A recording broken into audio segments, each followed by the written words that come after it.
Hello students, कैसे हैं आप सभी। उम्मीद करते हैं आप सभी स्वस्थ और बहुत अच्छे होंगे और आपकी तैयारी बहुत अच्छी चल रही होगी।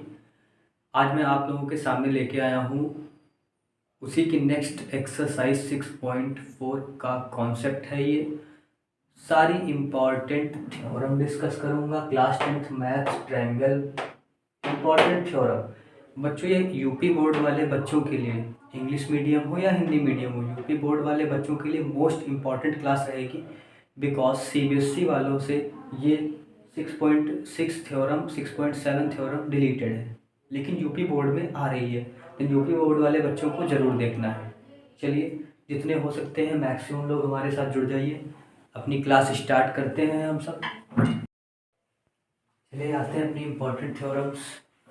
सबसे पहले बात कर लेते हैं थ्योरम नंबर 6.6। ठीक है, इससे खूब सारे ढेर सारे ऑब्जेक्टिव बनते हैं। ठीक है, इस पर कंपटीशन पेपर कॉम्पिटिटिव एग्जाम के लिए भी ये बहुत ज़्यादा मोस्ट इम्पॉर्टेंट थ्योरम होने वाली है। ठीक है, क्या है देखिए, समझते हैं। The ratio of the areas of two similar triangles is equals to squares of the ratio of their corresponding sides. क्या बोला जा रहा है इंग्लिश मीडियम वाले बच्चों? The ratio of the areas of two similar triangles. दो similar triangles हमारे पास गिवन है। ठीक है, दो समरूप त्रिभुज गिवन है, उनके क्षेत्रफल का अनुपात, उनके एरिया का अनुपात जो है वो उनके साइड्स के रेशियो के स्क्वायर के इक्वल है। साइड के स्क्वायर के रेशियो के इक्वल है। क्या कह रहा है हिंदी वाले समझे? समरूप त्रिभुजों के क्षेत्रफलों का अनुपात संगत भुजाओं के वर्गों के समानुपाती होता है। संगत भुजाओं के वर्गों के समानुपाती होता है। सबसे पहले लिखते हैं क्या हेडिंग पड़ती है, आ जाते हैं पे। गिवन दिया है, दो त्रिभुज दिए हैं तो दो त्रिभुज बना लेंगे। तो ट्रायंगल गिवन है, ट्रायंगल एबीसी एंड ट्रायंगल कौन सा बात करते हैं बच्चों? पीक्यूआर। ठीक है, चलिए लिख लेते हैं हमारे पास में गिवन क्या क्या है। सबसे पहले गिवन में हम क्या लिखेंगे? हमें हमें दो त्रिभुज ए बी सी तथा पी क्यू आर दिए गए हैं। इंग्लिश मीडियम वाले बच्चे क्या लिखेंगे? Triangle A two triangles A B C and P Q R is given such that A B C triangle A B C similar to triangle P Q R. Hindi में क्या लिखेंगे? हमें दो त्रिभुज ए बी सी तथा पी क्यू आर, हमें दो त्रिभुज ए बी सी तथा पी क्यू आर दिए हैं। पी क्यू आर इस प्रकार दिए हैं। पी क्यू आर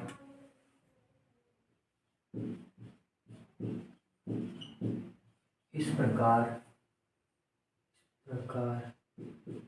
दिए हैं कि त्रिभुज ए बी सी सिमिलर है त्रिभुज पी क्यू आर के। सिमिलर दे रखे हैं, समरूप है। ठीक है, अच्छा, इंग्लिश मीडियम वाले बच्चों को भी मैंने बताया था, फिर बोल देता हूँ। गिवन में क्या लिखेंगे?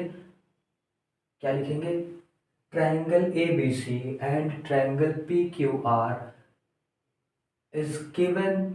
is given such that triangle ABC similar to triangle PQR। ठीक है, लिख दूँ क्या मैं इंग्लिश में भी? लिख दूँ क्या? बाकी तो ये लाइन तो सच दैट करके लिखनी है। क्या गिवन है हमारे पास में? टू ट्रायंगल्स, ऐसे करके लिख देता हूँ। टू ट्रायंगल्स, समझिए, two triangles.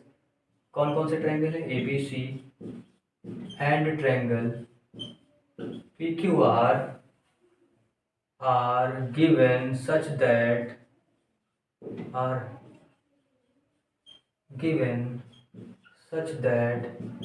triangle ABC similar to triangle PQR। उम्मीद करते हैं आपको इतना तो समझ आया ही होगा।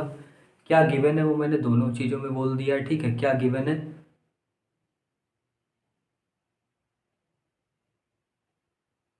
ठीक है, क्या गिवन है आपका? ये हमारे पास में दिया गया है। ठीक है, इतना इंग्लिश में भी मैंने लिख दिया है। अब बात करते हैं और क्या चीज़ होती है। अगली हेडिंग क्या पड़ती है बच्चों? Prove that, to prove. क्या हेडिंग है? To prove. To prove Hindi वाले क्या लिखेंगे? सिद्ध करना है। क्या बच्चों सिद्ध करना है? क्या सिद्ध करना है? देखिए जरा, बहुत इंपॉर्टेंट लाइन है ये। क्या सिद्ध करना है हमको? जो चीज़ प्रूफ करनी है वो मैं ब्लैक से लिख दे रहा हूँ। क्या लिख दे रहा हूँ? एरिया। एरिया मतलब बच्चों इतना तो आप मैनेज कर लेंगे। ए आर लिखा है मतलब क्षेत्रफल है। A R of A B C का क्षेत्रफल upon A R P Q R, मतलब area of triangle A B C upon area of triangle P Q R. ठीक है, area of triangle P Q R. अच्छा, अब theorem क्या बोल रही थी कि जो क्षेत्रफलों का अनुपात है वो उनकी भुजाओं के, मतलब उनकी साइड्स के स्क्वायर के रेशियो। साइड्स क्या हो सकती है, जब ए बी ली तो नीचे P Q, A B upon P Q का होल स्क्वायर। ठीक है, A B upon P Q का whole square equals to B C upon Q R का whole square, equals to B C upon Q R का whole square equals to C A upon R P का whole square. कहीं problem बच्चों कोई को, किसी को प्रॉब्लम बेटा इतना? ठीक है, ये हमको प्रूफ करना है। अच्छा, अगली हेडिंग क्या पड़ती, क्या हम कोई कॉन्स्ट्रक्शंस करने वाले हैं? बिल्कुल, कॉन्स्ट्रक्शंस मुझे करना पड़ेगा। देन अगली हेडिंग क्या पड़ती है बच्चों, कॉन्स्ट्रक्शंस। हिंदी में इसको क्या बोलते हैं, रचना। क्या रचना करी गई है, रचना क्या करते हैं? रचना में देखो क्या होगा, अगर ये ना समझ में आ रहा हो तो मैं फिर से इसको डाल के पी क्यू आर ही लिखा हुआ है, क्यों है ये, ठीक है। हाँ, अब देखो कॉन्स्ट्रक्शन से मुझे क्या करना पड़ेगा, कॉन्स्ट्रक्शन से मुझे करना ये पड़ जाएगा कि इसका परपेंडिकुलर मतलब एल्टीट्यूड, मतलब लंब डालना पड़ जाएगा ए एम। ठीक है, यहाँ पर भी लंब डालना पड़ जाएगा, इसको नाम कर दिया मैंने एन। ठीक है, ये इतना मैंने। हाँ, बात कर लेते हैं बेटा रचना की। रचना में क्या लिखेंगे, कॉन्स्ट्रक्शंस में, कॉन्स्ट्रक्शंस में हमने क्या किया है, जो किया है मैंने वही मैं लिख दूंगा। क्या मैंने किया है, मैंने किया है क्या, ए एम लंब डाला है, ए एम परपेंडिकुलर डाला है बी सी पे, एंड पी एन परपेंडिकुलर डाला है मैंने क्यू आर साइड पे। वो मैंने काम ऐसे करके लिख दिया, कॉन्स्ट्रक्शंस हो गया। अब मेरा बच्चों स्टार्ट क्या होता है, अब मेरा स्टार्ट होता है प्रूफ। क्या स्टार्ट होता है अब मेरा, प्रूफ। मेरा स्टार्ट होता है क्या, प्रूफ, मतलब इसको हिंदी में कहते हैं उपपत्ति। ठीक है, उपपत्ति। अच्छा, इसमें क्या लिखेंगे, अब हमें देखिए, हमें गिवन क्या है, triangle A B C similar है ट्रायंगल पी क्यू आर के, ये हमको दिया गया है। ठीक, मैंने यहाँ पे ये लाइन चिपकाई है, यहाँ पे मतलब लिखी है। ठीक है, अच्छा, अगर मैं ट्रायंगल ले लूँ in triangle A B M and triangle P Q N, in triangle A B M and triangle P Q N, मैंने ये ट्रायंगल इधर वाला ले लिया, इधर वाला ये ले लिया, A B M and P Q N. ठीक है, अब इसको चलते हैं सिमिलर प्रूफ करने। तो देखिए, ट्रायंगल ए बी सी हमें पता है कॉन्ग्रुएंट, वो सिमिलर थे तो ये एंगल इस एंगल के इक्वल तो होगा ही। तो हमें ये चीज़ मालूम है कि एंगल, बहुत ध्यान से समझिएगा, पहली चीज़ हम ऐसे करके एरो बना के लिख रहे हैं, angle B equals to angle क्यों, मुझे मालूम है। अच्छा, और बाकी मैंने परपेंडिकुलर कॉन्स्ट्रक्शन से देख लिया कि angle A M B equals to angle A P N Q. ठीक है, पी एन क्यू, ये क्यों इक्वल है, क्योंकि 90 डिग्री है। अगर ये इक्वल है तो हमारा ट्रायंगल बेटा कैसे हो जाएंगे, ट्रायंगल सिमिलर हो जाएंगे कि नहीं हो जाएंगे, ट्रायंगल सिमिलर हो जाएंगे कि नहीं आएंगे, बताना। ए बी एम सिमिलर हो जाएगा पी क्यू एन के। अगर बच्चों ये सिमिलर है तो इनकी साइड्स के रेशियो इक्वल होंगे। अब साइड्स के रेशियो में क्या लिखूंगा, देखिए जरा, triangle A B M and triangle P Q N, त्रिभुज A B M P Q N similar हो गया, तो हम क्या लिख सकते हैं, देखिए रेशियो कैसे लिखा मैंने, A M upon P N equals to A B upon P Q. ये पहले मैंने साइड ली, ए एम अपॉन उसकी भी ये side, A M upon P N equals to A B upon P Q. ये मैंने रेशियो लिख लिया। उसके बाद आगे बढ़ते हैं बच्चों, उसके बाद में देखेंगे इसका आगे क्या करना है। ठीक है, तो मैं इसको तब तक रफ कर देता हूँ, तब तक आप इसको सेव कर लीजिए, स्क्रीनशॉट ले लीजिए, चाहे तो नोट कर लीजिए। ठीक है, चलिए आगे बात कर लेते हैं, देखते हैं। इतना मैंने दिखा दिया इक्वेशन फर्स्ट तक। अब आ जाते हैं, हमारे पास में एक और चीज़ गिवन है क्या, कि triangle A B C similar है ट्रायंगल पी क्यू आर के। अगर वो सिमिलर है तो उनके रेशियो साइड के इक्वल होंगे, उनकी भुजा के अनुपात बराबर होंगे। अगर त्रिभुज समरूप है तो उनकी भुजाओं के अनुपात बराबर होंगे, A B upon P Q equals to B C upon Q R equals to C A upon R P. ये मुझे पता है इतनी चीज़। ठीक है, अच्छा, अब क्या हम लिख सकते हैं, ये रेशियो मुझे ये पता था। ठीक है, अच्छा, एरिया क्या लिखते हैं बच्चों, एरिया क्या लिखते हैं, एरिया ऑफ ट्रायंगल एबीसी क्या लिखेंगे बताइएगा जरा, एरिया ऑफ ट्रायंगल एबीसी भाई क्या लिखते हैं, half base into height. Half base कितना है, बीसी है, और उस पर परपेंडिकुलर हाइट कितनी है, उस पर लंब कितना है, एम, ठीक है। देन एरिया ऑफ अगर लिखें, क्षेत्रफल लिखें हम पी क्यू आर का, तो वो क्या लिख सकते हैं बच्चों, हाफ बेस क्यू आर है, एंड उस पर परपेंडिकुलर कौन सा है बच्चों, पी एन, ठीक है। अगर हम इनका रेशियो ले लें, area A B C upon divide कर लें एरिया पी क्यू आर का, देन देखिए हाफ हाफ तो कैंसिल हो जाएगा, बचेगा अपन लोगों का क्या, B C into A M upon Q R into P N. अच्छा, अब देखिए यहाँ तक की तो कहानी क्लियर है, ठीक है। उसके बाद अब देखिए मैंने देख लिया है कि A M upon P N किसके इक्वल है बच्चों, A B upon P Q के, ठीक है। तो B C upon Q R तो बच्चों यहाँ पहले से रखा है, ठीक है, B C upon Q R, और मुझे पता है B C upon Q R A B upon P Q के इक्वल है। तो हम अगर देख लें यहाँ से इक्वेशन फर्स्ट एंड इसको अगर इक्वेशन सेकेंड लिख लेते हैं, तो यहाँ रीजन हम क्या देंगे, from equation first and second से क्या लिखा जा सकता है, B C upon Q R की जगह मैंने लिख लिया A B upon P Q into, अच्छा A M upon P N की वैल्यू हम क्या फाइंड कर चुके हैं, A B upon P Q, तो वो भी A B upon P Q है। तो हमारा क्या हो जाएगा बच्चों, A B upon P Q का हम होल स्क्वायर लिख सकते हैं। तो देखिए एक चीज तो आ गई ना, प्रूफ करना था A B upon P Q. अच्छा, अब इसी चीज से हम और भी चीजें लिख सकते हैं। हमें ये भी तो पता है कि A B upon P Q किसके इक्वल है, B C upon Q R के। देन इसको हम ये भी तो लिख सकते हैं B C upon Q R का होल स्क्वायर, और इसको हम क्या लिख सकते हैं, C A upon R P का होल स्क्वायर। हो गया बच्चों ये प्रूफ, ठीक है, समझ गए। कोई प्रॉब्लम हो कमेंट बॉक्स में आप लिख सकते हैं, ठीक है। Next theorem, most important Pythagoras theorem की तरफ बढ़ते हैं। चलिए देखते हैं क्या है थ्योरम, पाइथागोरस प्रमेय, मोस्ट इंपॉर्टेंट थ्योरम है। स्टेटमेंट क्या है इसका, इन अ राइट ट्रायंगल मतलब एक समकोण त्रिभुज में, the square of hypotenuse, hypotenuse मतलब विकर्ण, कर्ण का वर्ग is equals to the sum of square of the other two sides, is equals to मतलब बराबर होगा किसके, अन्य दो भुजाओं के वर्गों के योग के, ठीक है। कर्ण का वर्ग अन्य दो भुजाओं के वर्गों के योग के बराबर होगा, ये हमको सिद्ध करना है। मैं टू प्रूफ में पहले लिखता हूँ क्या, कि कर्ण का वर्ग बराबर लंब का वर्ग प्लस आधार का वर्ग, ये होती है हमारी पाइथागोरस थ्योरम स्टेटमेंट, यही हमको सिद्ध करके लाना है, ठीक है। गिवन में क्या है, अ ट्रायंगल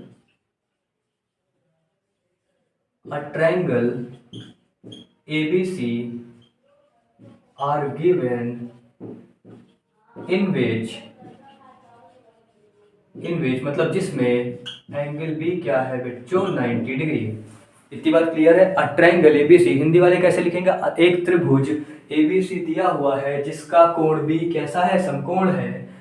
सिद्ध करना है AC का वर्ग बराबर AB का वर्ग प्लस BC का वर्ग। रचना क्या हमने की है, बिल्कुल हाँ रचना की है। कौन सा काम किया है, BD परपेंडिकुलर डाला है AC पे। ये मैंने क्या की है रचना, मतलब कॉन्स्ट्रक्शंस BD परपेंडिकुलर टू AC। अच्छा, अब चलते प्रूफ स्टार्ट करते हैं। अच्छा, क्या अगर मैं ये छोटा वाला ट्रायंगल ले लूँ आपका, एक आपका मैंने छोटा ट्रायंगल ले लिया, एक कौन सा ट्रायंगल लेंगी, ये वाला, मैं ऐसे भेज रहा हूँ, ठीक है। एक ट्रायंगल में ABD ले लूंगा, और एक ट्रायंगल बच्चों में बिगर ले लूंगा, बड़ा वाला ट्रायंगल ABC, ठीक है। अच्छा चलिए, एक ट्रायंगल मैंने लिया, इन ट्रायंगल ADB सॉरी। अब देखिए ADB मिड में अगर 90 रखा है, तो इधर भी हम क्या लेंगे ABC, इधर अगर ABC लिखा है तो बीच में D यहाँ पर भी रखोगे जहाँ पर 90 डिग्री है, ठीक है। ये दोनों ट्रायंगल मैंने ले लिया। अच्छा ठीक है, अब चलिए इसमें देख लेते हैं क्या क्या चीजें इक्वल मिलेगी, इनको सिमिलर दिखाना है, इनको समरूप दिखाना है। तो सबसे पहले तो बच्चों पता है मुझे angle ADB equals to angle ABC, दोनों 90 डिग्री के हैं, बताना बच्चों, दोनों 90 डिग्री के हैं। Angle ADC equals to angle ABC, and then एक कॉमन एंगल मिल रहा है बच्चों, कौन सा है वो, angle A equals to angle A, कैसा है, कॉमन। रीजन बच्चों ब्रैकेट में आपको लिख देने। देन ट्रायंगल कैसे हो जाएंगे दोनों बच्चों, सिमिलर। देन ट्रायंगल कैसे हो जाएंगे बच्चों, दोनों similar. Triangle ADB similar to triangle ABC। अगर सिमिलर है तो उनका रेशियो इक्वल होगा। रेशियो क्या लिख सकते हैं, AD upon AB AD upon AB equals to AB upon AC। ठीक है, इसको इक्वेशन मैंने फर्स्ट मान ली। इसको इक्वेशन बच्चों क्या मान ली? इक्वेशन फर्स्ट मान ली। अच्छा, इसी तरह अगर मैं काम करूं किस वाले ट्रायंगल में, उधर वाला छोटा ट्रायंगल ले लूं। Similarly in triangle BDC and ABC। समझ पाए बच्चों? अब किसे मैंने BDC ले लिया और देखो एक छोटा एक बड़ा, इधर वाला छोटा पूरा बड़ा। अब किसे उधर वाला छोटा और बड़ा, BDC और ABC। BDC ABC में क्या लिखेंगे? वो भी इसी तरह सिमिलर हम दिखा सकते हैं। एंगल B एंगल D के इक्वल है। मैं लिख रहा हूँ, देखिए एंगल B एंगल D। पहले एंगल D लिखते हैं। ठीक है, पहले जो ट्रायंगल लिखा उसका लिखो। Angle D equals to angle B equals to 90 degree. Common कौन सा बच्चों मिलेगा मुझे?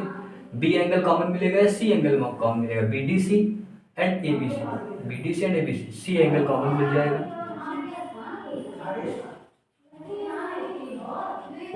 C एंगल कॉमन हो जाएगा। ठीक है, अच्छा कॉमन हो गया। देन दो चीजें मिल गई हमारी। ट्रायंगल कैसे हो जाएंगे? समरूप मतलब सिमिलर हो जाएंगे। ठीक है, किस प्रॉपर्टी से सिमिलर हुए बच्चों? ए सिमिलैरिटी से लिख लेंगे आप लोग। ए सिमिलैरिटी, ए समरूपता नियम से। ठीक है, अब इनका रेशियो क्या लिख सकते हैं? BD upon BC, BD upon AC। गलत हो गया, देखिए ध्यान देना यही चीज। BD अपॉन AB, BD ऐसे लिखना है। BD upon AB equals to equals to क्या होगा? BD upon AB equals to BC। क्या कुछ लिखने में कुछ मैंने गड़बड़ कर दी है क्या? देखिए ट्रायंगल के कुछ लिखने में मैंने गड़बड़ कर दी क्या? ट्रायंगल का इस तरीके से लिखना है, BDC ABC लिखा तो सही है। इसका रेशियो क्या ले लेते हैं? CD ले लेते हैं। अच्छा, क्योंकि इधर मैंने देखिए इधर मैं AD लिया था इतनी, उधर CD ले लेता हूँ। CD upon CB equals to क्या लिखेंगे? CD upon CB equals to क्या लिख लेते हैं? CB upon CA। ठीक है, CB अपॉन CA। अब देखिए जो इक्वेशन फर्स्ट यहाँ थी उसको मैं क्रॉस करके लिख लेता हूँ, मल्टीप्लाई करा के लिख लेता हूँ। क्या लिख लेता हूँ? AD into AC equals to AB square. इसको इक्वेशन फर्स्ट। एंड यहाँ से क्या आ जाएगा? CD into CA equals to CB square. इसको इक्वेशन क्या मैंने बोल दी? CD into CA equals to CB square. इसको इक्वेशन कौन सी बोल दी? Second equation. देन प्रॉपर इसको ऐड कर लेते हैं। ठीक है, तो मैंने स्टेटमेंट इधर रफ कर रहा हूँ, यहाँ पे ऐड कर लेता हूँ। ठीक है, स्टेटमेंट रफ करके यहाँ पर ऐड कर लेते हैं। केवल थोड़ा सा बचा रह गया। क्या देखिए, ADAC adding equation first and equation second. देखिए क्या है? AD इंटू AC, इधर लेफ्ट हैंड साइड वाली चीजें लेफ्ट हैंड साइड में ऐड करेंगे, plus CD into CA equals to AB square plus CB square. ठीक है, यहाँ देखिए CA AC एक ही चीजें कॉमन ले लेते हैं। अंदर क्या बचेगा? AD plus CD। यहाँ क्या बच जाएगा? AB स्क्वायर प्लस इसको BC भी लिखा जाता है, BC का स्क्वायर। अच्छा, देन देखिए AC into AD plus CD अगर मिलाएंगे तो पूरा AC ही तो बन जाएगा। AC यहाँ पर आ गया, AB square plus BC square. अब then AC into AC square equals to AB square plus BC square. उम्मीद करते हैं आपको समझ आया होगा। ठीक है, यही हो गया प्रूफ। ठीक है, यही पाइथागोरस थ्योरम थी बच्चों। ठीक है, ये पाइथागोरस थ्योरम है। तो आज मैंने क्या क्या डिस्कस किया आप लोगों के सामने? आज मैंने क्या क्या डिस्कस किया? कल इस पे मैं क्वेश्चंस आपके सामने, कल इस पे क्वेश्चंस लेके आऊंगा। ठीक है, आज मैंने आप लोगों की कौन कौन सी थ्योरम? एक थ्योरम एरिया ऑफ, देखिए रिवीजन कराता हूँ। Area of ABC upon area of PQR, area of ABC upon area of PQR equals to AB upon PQ का whole square equals to BC upon QR का whole square equals to CA upon RP का whole square. Sides के square के ratio के equal है। Area दो त्रिभुजों के क्षेत्रफलों का अनुपात उनकी भुजाओं के वर्गों के अनुपात के बराबर। एक ये थ्योरम। दूसरी बाबा पाइथागोरस वाली, पाइथागोरस प्रमेय क्या कहती है? कर्ण का वर्ग बराबर लंब का वर्ग प्लस आधार का वर्ग। ठीक है, कर्ण क्या था इस ट्रायंगल में बच्चों? कर्ण क्या था इस ट्रायंगल में? AC का वर्ग बराबर AB का वर्ग प्लस BC का वर्ग। इस तरीके से ये थ्योरम भी हम लोगों ने प्रूफ कर ली। ठीक है, तो बच्चों क्लास अच्छी लगी हो, अगर समझ आया हो तो बच्चों लाइक शेयर एंड सब्सक्राइब करना मेरे चैनल को मत भूलना। ठीक है, और ज़्यादातर लोगों में ये क्लास शेयर कीजिए ताकि सबका सब इस क्लास का लाभ उठा सकें। ठीक है, तो बच्चों थैंक यू।